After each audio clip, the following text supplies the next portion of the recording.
Ce que je trouve compliqué au final, c'est d'avoir 3 uniques d'une faction qui soient correctes. En cas de display, je dirais 2 uniques vraiment bonnes en Axiom. Je me demande vraiment si à terme, aller chercher les uniques qu'il nous faut dans nos decks ne va pas être cher et compliqué.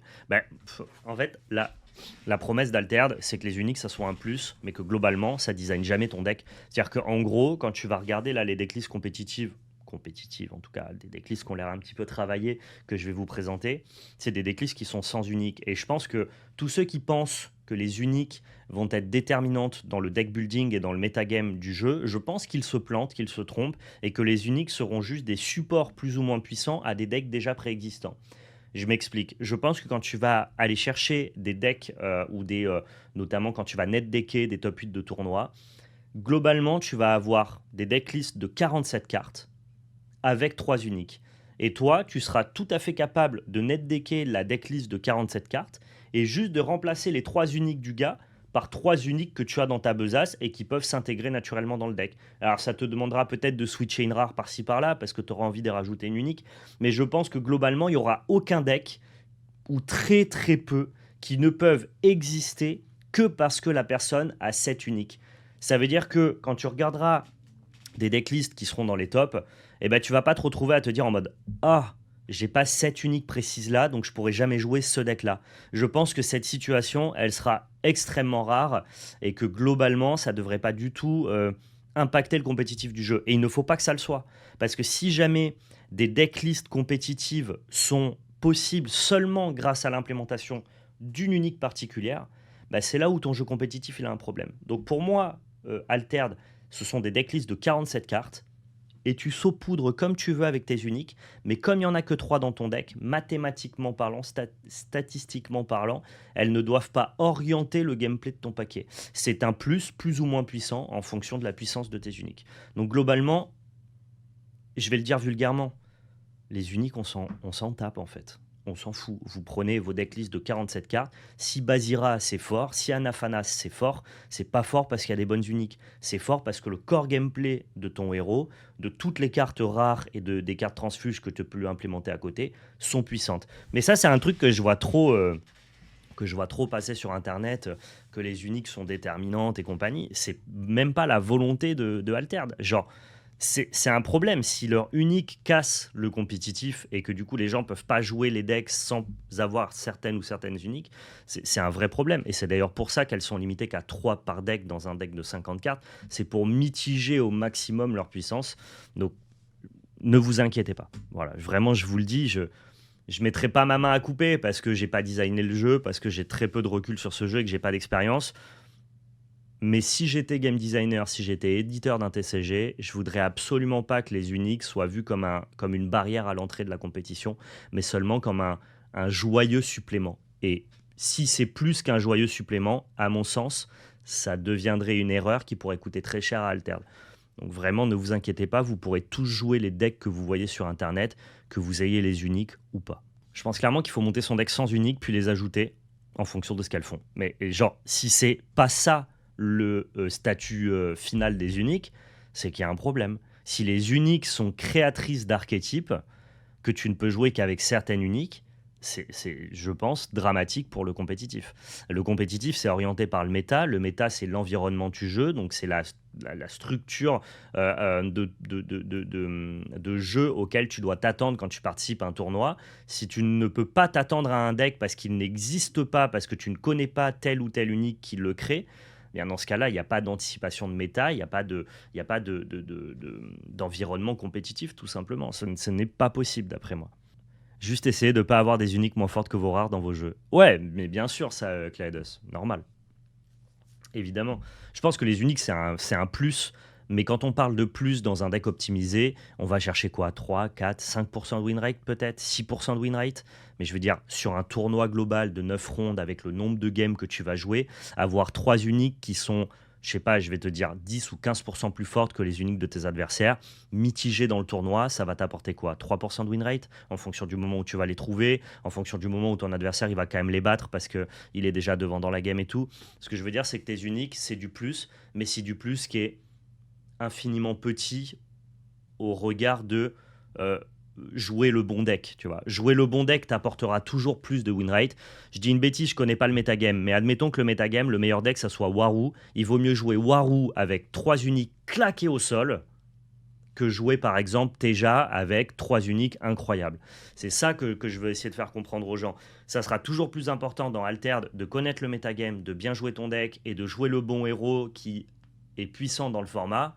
Et c'est ce qu'on va essayer de découvrir tout à l'heure, plutôt que de jouer des trucs de merde avec 3 très très très fortes uniques. Je pense que ça, pour le coup, ça aura beaucoup moins de valeur mathématique. Et il y a des gens, je vois, notamment sur les groupes Facebook, en fait, je vois des gens qui sont prêts à mettre des sommes folles, qui recherchent des uniques spécifiques et qui sont prêts à investir des...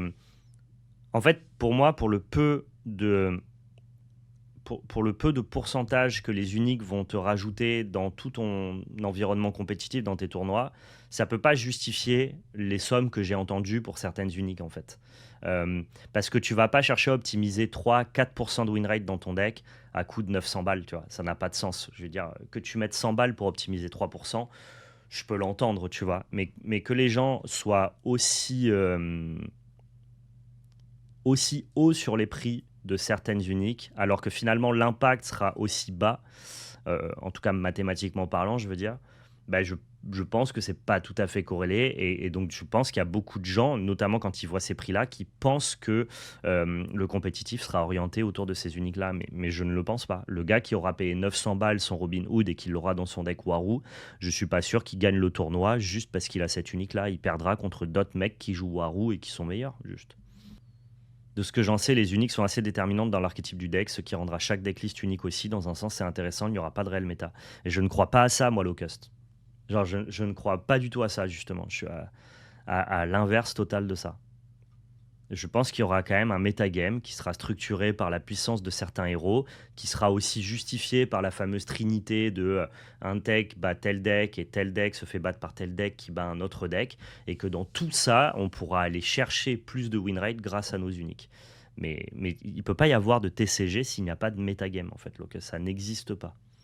Peut-être que le pool d'uniques de chacun peut orienter quelqu'un vers le choix d'un deck méta plutôt que vers un autre. Ça, peut-être. Que tu puisses avoir envie de jouer tes uniques parce qu'elles sont particulièrement fortes et que ça oriente ton choix de deck, ça, c'est une possibilité. Mais dans tous les cas, ça va pas t'orienter vers un mauvais deck, ça va t'orienter vers un bon deck du metagame. Voir jouer le meilleur deck sans unique si tu n'en as aucune qui va avec. Moi, je pense que ça sera toujours mieux de jouer le meilleur deck du format que de jouer un mauvais deck avec les 3 meilleurs uniques du monde. Mais je peux me tromper, hein. Et Jacques le dit très bien, s'il n'y a pas de méta, il n'y a pas de compétitif. Donc je ne peux pas comprendre que les uniques invalident le concept de metagame. Et vraiment, je le retraduis en français, le metagame, c'est l'environnement du jeu. C'est pas un environnement inconnu. Tous les metagames, justement, ce qui fait que le jeu est compétitif, c'est parce que c'est un environnement qui est connu. Et si jamais les uniques créent que des decks inconnus, eh bien ton jeu, il est mort. Et je peux vous assurer qu'Altered, ils n'ont pas envie que leur jeu soit mort. Il y en a qui vendent des uniques 900 balles. En fait, il y a des gens qui cherchent des uniques spécifiques parce qu'elles ont été rankées très haut sur Unique Ranked. Et donc forcément, si tu sais pas à quel point les uniques vont impacter le compétitif et que tu valorises que les uniques vont apporter énormément de win rate à ton deck, certains sont prêts à dépenser très cher. Moi, je pense que c'est pas si impactant que ça. Pas de méta, ça serait affreux, le jeu serait anarchique. Je peux me tromper et on viendra invalider tout ce que j'ai dit dans ce live quand ça sera le cas. Il n'y a pas de souci. Si jamais je me trompe, qu'en fait les uniques sont giga déterminantes, que tu peux jamais prévoir l'environnement du jeu, quand tu vas à un tournoi, tu vas découvrir que des decks qui sont tous différents parce que les uniques sont toutes structurantes, vous viendrez me dire, Val, tu avais tort, et je vous dirai, oui, vous aviez raison. Par contre, Alter, c'est ciao les gars. Moi, je ne peux pas jouer à un jeu comme ça. Et je suis persuadé, mais j'en suis intimement convaincu, que Alter ne veut pas ça. Donc oui, je me tromperai, mais si je me trompe, c'est pas bon pour le jeu, les poulets. Quand j'ai analysé les uniques Muna pour Teja, j'ai vu qu'il était possible d'avoir un Mushroom 1-1 mana avec 3 de stats, avec double ancrage, sans aucun désavantage. Ce genre d'unique-là, perso, je pense que je la paye 250 balles si quelqu'un me la propose. Mais ça, moi, je suis assez d'accord, Claydos, qu'il y a des uniques qui sont bien plus broken que les autres. Mais tu penses que ce champignon Muna, avec 3 de stats, double ancrage, sans aucun défaut, sur un tournoi, le fait de l'avoir dans ton deck Muna de base, il te donne combien de pourcentage de win rate supplémentaire par rapport à exactement la même decklist face à de ton adversaire? Est-ce que tu penses que ton deck est bien plus fort à cause de cette carte-là. Et auquel cas, même si tu me réponds oui, je pense que mon deck il est broken grâce à cette carte-là, combien de fois tu vas le piocher dans ton tournoi? Et donc dans tous les cas, ça va juste mitiger le pourcentage de base. Et surtout, moi je vais encore plus loin. Admettons que les uniques rendent ton deck trop fort. À quel point tu vas jouer spécifiquement Teja juste pour cette carte-là, alors qu'on te dit que Teja c'est pas un bon deck. Et encore plus loin, à quel point tu vas créer un deck qui n'existe pas et que les gens peuvent pas attendre juste parce que tu as cette carte-là. Le coût d'opportunité du deck build pour tes uniques, il est tellement faible, tu vas pas aller jouer un deck qui n'existe pas et donc qui serait moins fort parce que pas validé par le Hive Mind collectif, juste parce que tu as une carte qui est présente dans ton 40, tu vois. Parce que tu as trop peu de chances de la piocher et quand tu la pioches pas, bah ton deck c'est forcément une version moins bonne de tous les autres decks que tu vas rencontrer. Donc tu vois, on peut avancer en strat pour essayer d'invalider petit à petit la puissance des uniques. Je trouve que le concept des uniques, il est justement génial parce que on peut mitiger leur puissance. Comment on sait que j'ai la meilleure unique vu que tu ne peux pas connaître toutes les uniques? C'est exactement le concept de l'herbe est toujours plus verte ailleurs, mais des fois, il faut aussi se satisfaire de ce qu'on a à l'ori. Tout simplement. Si toi, ton unique, elle te plaît, si tu as l'impression qu'elle est forte et qu'elle rentre bien dans ton deck, let's go. Mais tu pourras jamais savoir que tu as la meilleure unique, c'est le principe. Je pense que quand tu l'as en main de départ, tu vas souvent prendre l'avantage, pas broken, mais en Teja, ce mushroom est insane en T1. Honnêtement, c'est dur de trouver un meilleur tour 1. Bien sûr, mais admettons que quand tu l'as en main de départ, tu avances tout le temps dans l'expédition où tu as ce mushroom. Est-ce que pour autant, ça va te faire gagner le match au global derrière si tu joues un archétype qui est plus faible que ton oppo? Je pense pas. Il y a plein de decks qui vont te battre alors que tu as pris une ou deux expéditions d'avance.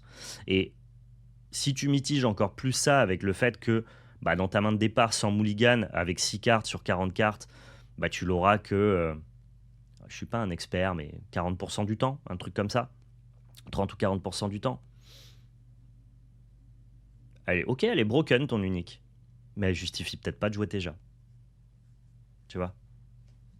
C'est plutôt ça que je veux faire comprendre aux gens parce que c'est une crainte que les gens peuvent avoir, tu vois. Et moi, je veux justement leur dire, n'ayez crainte. Les uniques, c'est que du plus, c'est que du bonheur, c'est que du plaisir en fait. C'est pas prédateur. C'est pas un truc dans lequel tu es obligé d'investir. Ça va pas définir le metagame et ça vous empêche. C'est pas une barrière d'entrée en fait.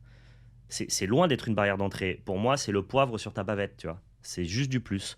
Tu peux manger ta bavette sans poivre, il y a aucun problème. Par contre, si tu mets du poivre, tu verras, c'est meilleur.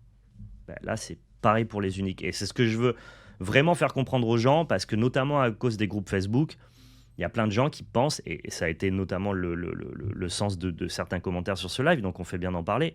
Les gens pensent que si tu n'as pas 3 uniques pétés, ton deck, il vaut rien. Et c'est faux. C'est faux de fou. Donc, tu as le droit de mettre 200 balles pour une unique pétée. Je peux l'entendre. De toute façon, les gens mettent les moyens qu'ils ont envie de mettre, tu vois. Et puis, je veux dire, on achète bien des cartes de collection qu'on joue pas pour 200 balles. Donc, finalement, qui sommes-nous pour juger? Autant mettre 200 balles dans une carte que tu vas jouer plutôt que 200 balles dans une carte qui va rester là parce que tu es juste matérialiste et fan de collection, tu vois. Genre, en soi, je suis personne pour parler. Mais par contre, 200, 500, 600, 900, ces prix-là, ils seront jamais justifiés par rapport au win rate que ça t'apportera au global. Alors que payer ton deck, là, tes 15 rares de ton meilleur deck, du meilleur héros de ton méta, ça sera vachement plus justifié parce que le win rate que tu vas prendre, c'est pas 3, 4, 5%. C'est 10, 20% quand tu joues le meilleur deck. En fait, elles sont équilibrées par le fait qu'elles sont peu présentes dans ton deck. Genre, il y en a 3 dans 40, donc il y a plein de moments où tes uniques, elles vont pas être déterminantes parce que tu vas peut-être même pas les piocher. Et comme le principe des cartes d'alterne, c'est qu'en plus elles restent pas sur le board, bah, au pire du tétrapire, s'il y a une unique qui est réputée imbattable, c'est-à-dire qu'elle va forcément te faire avancer sur une expédition tout en pourrissant le tour de ton adversaire. Ok, t'as pris une expédition, après elle s'en va. C'est le principe des cartes d'alterne. C'est pas comme si à Magic tu jouais une Sheoldred pour 0 mana. Sheoldred elle reste sur le board. Tant que tu la gères pas, elle te détruit. À Alter, la carte, elle s'en va. Tu vois ce que je veux dire? Donc, dans le pire des cas, même si elle est meilleure que toutes les autres, bah, elle va te donner un tour d'avance. Mais un tour d'avance, c'est rien pour beaucoup de decklists qui sont capables justement d'aller en late game et de t'invalider et d'invalider ton avantage, tu vois. Et c'était important qu'on puisse en parler. Qu'on puisse vraiment définir exactement la texture, la saveur que va apporter une unique dans le jeu. Et je pense que c'est une saveur positive et pas négative. Parce que si tes uniques sont déterminantes de ta compétitivité, le jeu peut pas exister comme ça et ils le savent très bien chez Altered. Vous savez, les gars qui bossent à Altered, moi pour certains que je connais, c'est que des gars qui ont joué à Magic, qui viennent d'autres TCG. Ils sont pas là pour ruiner leur jeu, hein.